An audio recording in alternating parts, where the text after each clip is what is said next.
B. Me fascina el estudio de las profecías bíblicas. Realmente me encantan. Por eso me emociono mucho cuando veo el tema del Apocalipsis en varios titulares. Es porque en estos temas veo una oportunidad para dar testimonio de lo que creo sobre el final de los tiempos. De hecho, una encuesta reciente llevada a cabo por Lifeway, una organización no confesional de Estados Unidos, reveló que a la mayoría de los evangélicos les gustaría que su pastor predicara más sobre el Apocalipsis y el fin del mundo, y se están perdiendo estos temas. En realidad, se trata de una buena llamada de atención para aquellos predicadores que hablan de autoayuda olvidando las verdades esenciales de la fe. Ahí es donde entra el estudio del Apocalipsis, un libro que, si se estudia en profundidad, traerá un gran avivamiento espiritual a su iglesia. Permítame explicarle qué significa esta extraña palabra, Apocalipsis. Es fácil, ya lo verá. En griego, la palabra kaliptus significa sombra. ¿Sí? Sombra. La palabra eu significa bueno. Así que eu, calipto, significa buena sombra. Fácil, ¿no? Ahora, el prefijo apo es una preposición que puede significar fuera de, lejos de.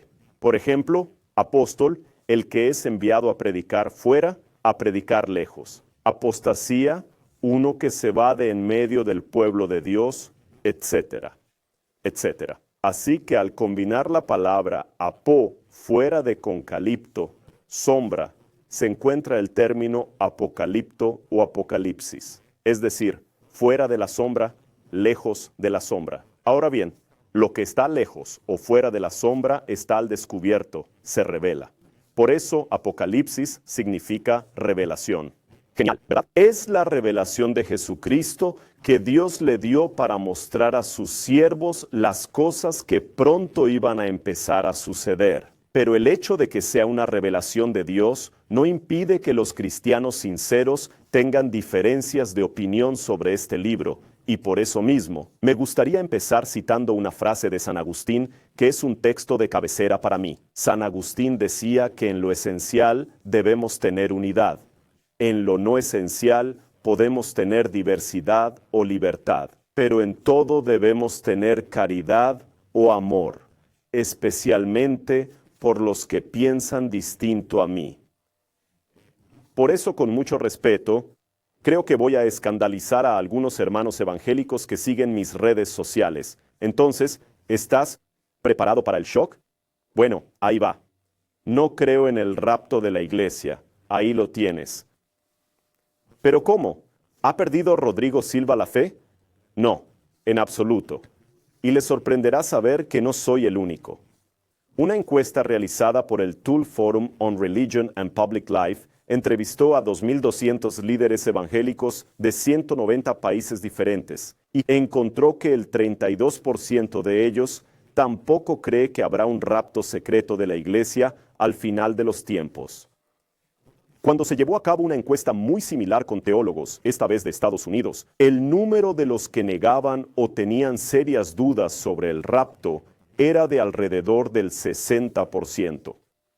Solo para dejar las cosas claras para aquellos que no sepan de lo que estoy hablando, es que una gran proporción de cristianos evangélicos de hoy, especialmente pentecostales y neopentecostales, creen que la segunda venida de Cristo tendrá dos fases. La primera es cuando venga en secreto para arrebatar a los creyentes, vivos y muertos, al cielo, como se afirma en 1 Tesalonicenses 4, versículos 13 y 17. En esta realización, una multitud de personas desaparecerá de un momento a otro. Por eso, en algunos coches, vemos a veces esa pegatina que dice, cuidado, en caso de rapto, este coche se descontrolará. Es una forma humorística de predicar lo que creen. Pues bien, como resultado de esta supuesta desaparición de la iglesia, que sería raptada por Cristo, habrá entonces 7 años de tribulación en la tierra, gobernada por el anticristo, que perseguirá a la nación de Israel, y en ese momento los judíos deben convertirse a Jesús. Solo entonces volverá Cristo en una segunda fase, en gloria y majestad, en compañía de los que ya habían sido raptados, y entonces reinará sobre la tierra durante 1000 años. Esto es más o menos lo que enseña el dispensacionalismo o la doctrina del rapto secreto. Sin embargo, quizás pocas personas lo sepan, pero a pesar de la fascinación que este punto de vista ejerce sobre muchos creyentes, esta no es una doctrina que se encuentre claramente en la Santa Biblia. E incluso si usted dice, no, está en la Biblia, usted tiene que admitir que desde que el apóstol Juan escribió el libro del Apocalipsis hasta el año 1830, nadie ha hablado de ello. En otras palabras, hemos tenido 1800 años de cristianismo sin que nadie haya oído hablar de este rapto secreto. La primera persona que lo predicó fue John Nelson Darby, un predicador anglo-irlandés. ¿Y sabes de dónde sacó su inspiración?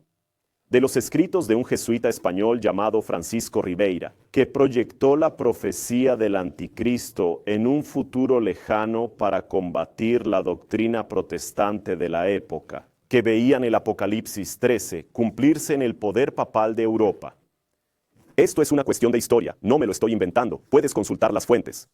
Los grandes reformadores, aquellos como Lutero, Calvino, Zwinglio, los hermanos moravos, Wesley, ninguno de ellos creía en el rapto secreto de la iglesia. Por el contrario, todos ellos hablaron solo de un único y claro regreso de Jesús, que tendrá lugar en una sola etapa y será visible y glorioso en todo el mundo, y no en un rapto pretribulacional. Solo a principios del siglo XX se popularizó esta visión del fin a través de la llamada Biblia anotada de Schofield y otros evangelistas. Ahora bien, es extraño que una doctrina tan compleja, tan bien elaborada como esta, y que supuestamente es bíblica, sea tan extraña en la historia del cristianismo. Es extraño que ningún siervo de Dios la haya realizado en 2000 años de historia de la iglesia.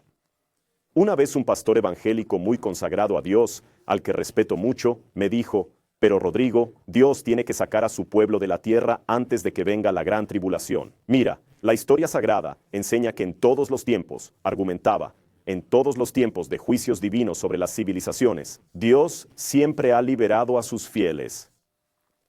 Libró a Noé del diluvio, libró a Lot de la destrucción de Sodoma, libró a Israel de las 10 plagas que afligieron a Egipto, y prometió librar a su iglesia en la hora de la tentación que vendrá sobre toda la tierra. Luego citó el versículo 10 del capítulo 3 del Apocalipsis, que dice, «Os guardaré en la hora de la prueba». Pero espere un momento.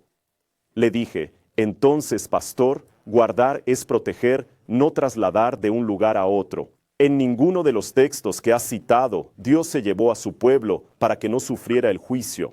Al contrario, los protegió, pero no se los llevó. Jesús mismo oró al Padre, no te pido que los quites del mundo, sino que los libres del mal. Verás, Noé fue protegido dentro del arca, pero permaneció en medio del diluvio. Sin embargo, Lot fue sacado por los ángeles, corriendo a través del fuego que caía, y no fue arrebatado en secreto. Los hebreos, por supuesto, se salvaron de las plagas en Egipto, pero permanecieron en la tierra del faraón mientras caían las plagas.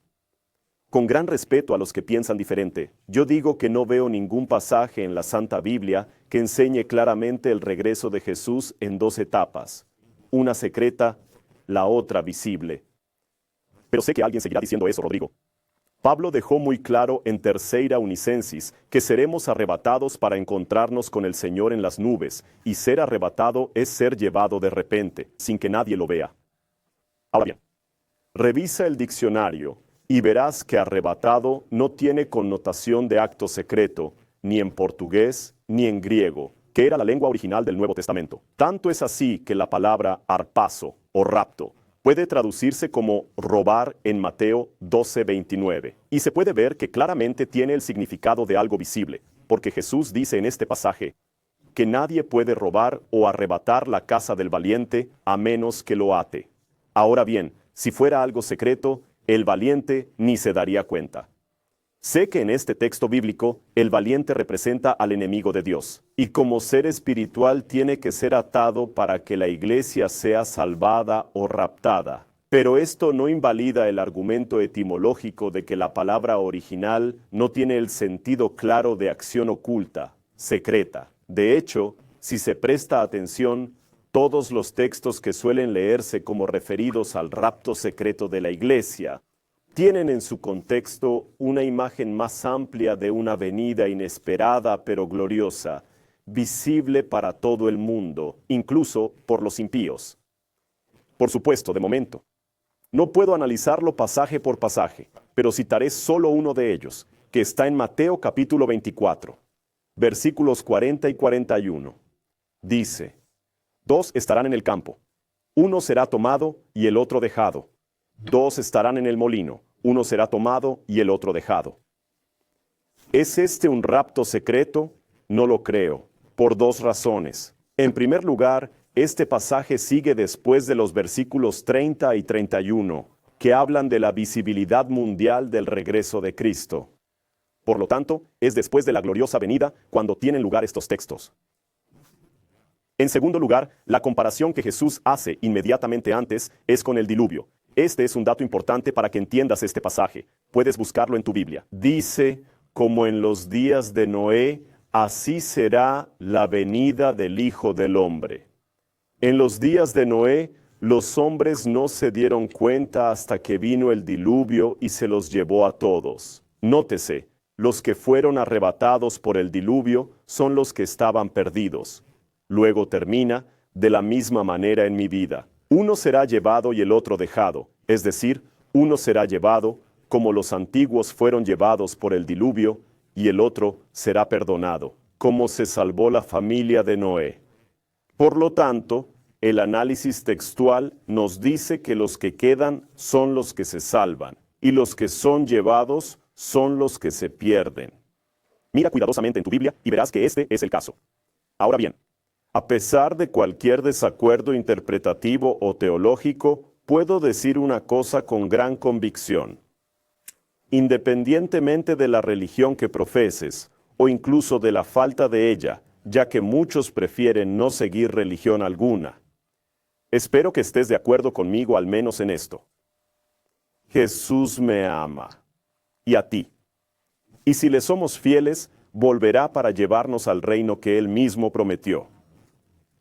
Su promesa nunca falla, y la revelación es la certeza que tú y yo tenemos de ello.